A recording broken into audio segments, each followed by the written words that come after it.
happened again off the corner.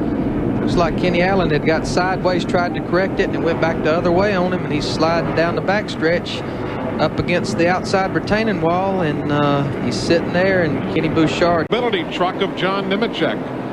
There you see John coming off 4 sideways, got loose evidently off turn 4 and slid down, got it spun around, but went up and just barely tagged the inside wall.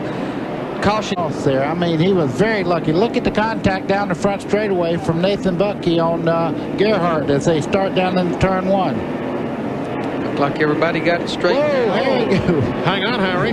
Sedgwick got through there and relatively unscathed. Harry took a pretty good ride. He did. Okay, you see Hornaday there. Refner gets loose coming off the corner. Hornaday's got absolutely nowhere to go. Everybody did a great job of getting on the brakes. There's a little bit of contact right there, but that's minimal when you spin coming off turn 4 here. Spun up in the corner. You can see Lance Norrick was in a lot of trouble. He got into Rizzo as he was trying to go by on the low side, but Lance was in trouble way before he got to the corner there, all the way sideways going down the... What happened to John Nemechek? Going down in the corner, got below that yellow line. Truck looked like it maybe broke loose, and he actually touched the left rear of Brian Refner, tried to correct it, spun it around, and everybody just kind of red butters him. The reaction of Buckey and Hornaday to get around too. Let's see what happened. Bliss is behind Bliss is him. right in the rear of him there. They made a little bit of contact. That shoots Buckey head on into the wall. What a hard impact. He really hit hard. Hopefully everything's okay. I did see him moving around in there. There's Ruttman on the outside. You see the 24 get a little loose. He touches Ruttman on the quarter panel there. Watch the evasive action that he takes there. Hornaday drives down on the flat part of the racetrack.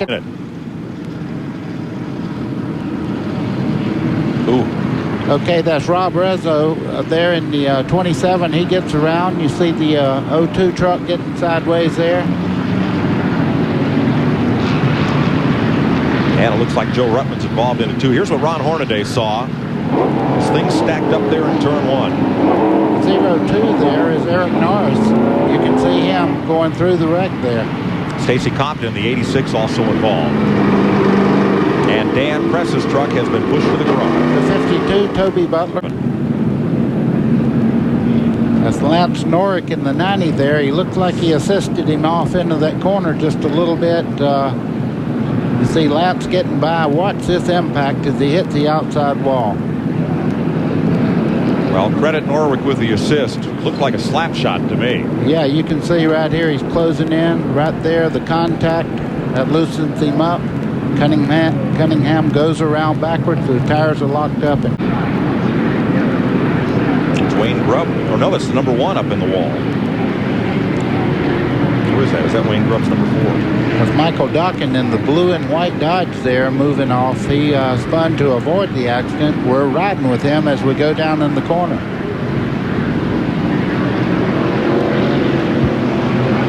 That's Grubb going around sideways, and Dockin jumps out of the throttle, and around comes the back of his truck. And there's Kenny Allen. See Kenny Allen smoking the rear tires there. He's still in the throttle trying to get that truck to the bottom part of the racetrack. It's a pure 1 Chevy. You can see Toby Butler in the 52 on the outside there as they head down in the corner. It looks like Stacy Compton there in the 86 turns him as they start off into turn 3. Now Butler will go back up the racetrack. That's the way you spin, and you can see the 56 there, Brandon Butler, getting right into the side of Toby. Here's what happened.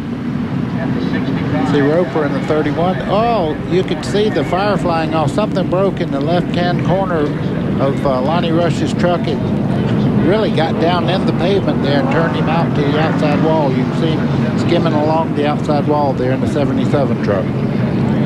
You can see Bickle just ahead of Mike Bliss there on the bottom part. He and Dockin make a little contact. Now they really hit. You see Dockin in the blue truck starting around. Bickle in the 17 gets hit by Mike Bliss. The 3 of them spin up the racetrack. Lance Norrick gets away. Now you're watching from Dockin's truck.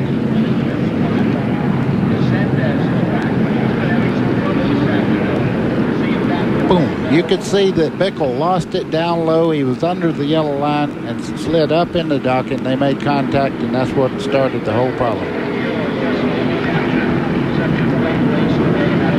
You can't fight the evidence when you got two in trucks right involved in the incident. Yeah, exactly. Now, here's what Mike Bliss saw. Okay, you see the 17 truck there as he goes in. See the back of the truck go, then the front to catch it back. He gets in the docking. That's what caused the wreck. And Bliss trying to get down to the grass. No place to go. I'm not sure how many shots that right front corner of Mike Bliss can take today. That's the second time he's had. Middle of the pack. This is going into turn 3 here. There you see Tolsma and Tammy Jo Kirk get together. Tony Roper tries to go the high side and gets collected by Tolsma's truck as it goes to the outside of the racetrack. just nowhere for him to go. And he Watch Randy Renfro. Randy Renfro in the 78 there just loses control right by himself, backs into the wall hard with the left rear corner. You can see the truck come about 4 foot off the ground as he hit there. Yeah, nobody got near him or into him. I was really concerned. You know, we talked. Then in turn 1, Mike Clark, we see him. Very strange. The truck seemed to want to go straight there for a second. He did spin and backs it in the fence. But again, this happened. Pretty hard contact. It was hard contact. There he go. Backs in with the left rear, and the front comes around and makes awfully hard contact.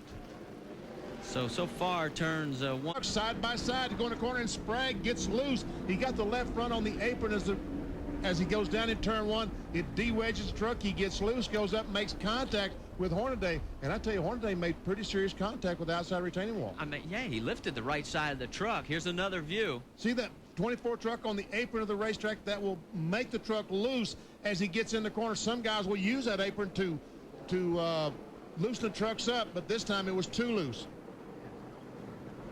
Let's see what happened. I think that he tries to pinch the truck down to avoid getting in the back of the 55 truck. He gets it loose, and Marty, he just never catches up. He just never can catch up with the steering wheel. And finally, around it goes. But Glenn tries to go on the inside, but he had such a rate of speed when he turned it dead left that he spun the 00 out as well. If it had been about 10 miles per hour slower, I think he could have made that move without hitting the 52 truck. Oh, almost made it. See, I was looking to see if that left rear tire was going down early. No, it looks like it's And fine. Jeremy Glenn, see, if he just had a little bit less speed, he could have made it through that hole on the bottom, no problem, but just carrying too much speed. So a tough break for both Scott Hansen and... There we see Biffle goes down the corner. The Granger Ford, he nails the gas, goes up, just makes contact with the one truck, and around goes Setzer. Well, this is going to be an interesting call on NASCAR because in the past, if you have gotten into the back of a competitor, if you spin them around, you're going to the box. Yeah, that you're going to the back. We saw that with Jimmy Hensley at Bristol.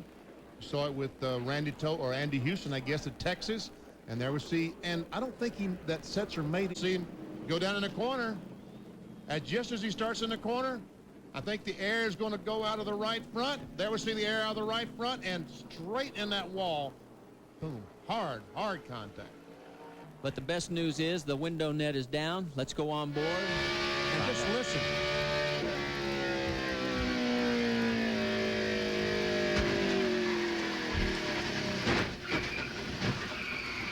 Oh, what a terrible, terrible feeling. Well, he was on the outside of Jimmy Hensley going. It looks like the left front wheel is definitely locked.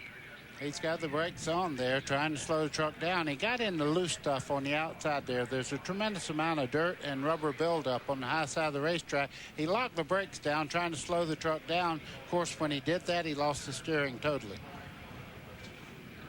Another look.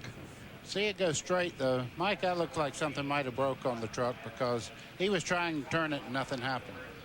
Look how far back that left front wheel is in the wheel well. Well, it was pointed fairly straight at that time. We can only speculate, but certainly the left front brake did lock. And how Mike Wallace in the 2 truck got through there, I'll never know. Now, he's on the outside there. There was no contact between he and Jimmy Hensley. He just goes straight up, makes hard contact into the wall there. And then as the force of hitting the wall sort of brings the truck back down across the track. And this is what the others were hitting. Here's what Mike Wallace saw.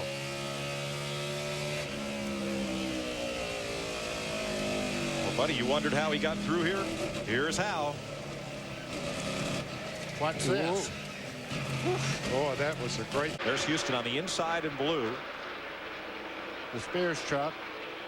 They make a little contact there. Yep, that's Tom Carey on the outside. The Massachusetts driver.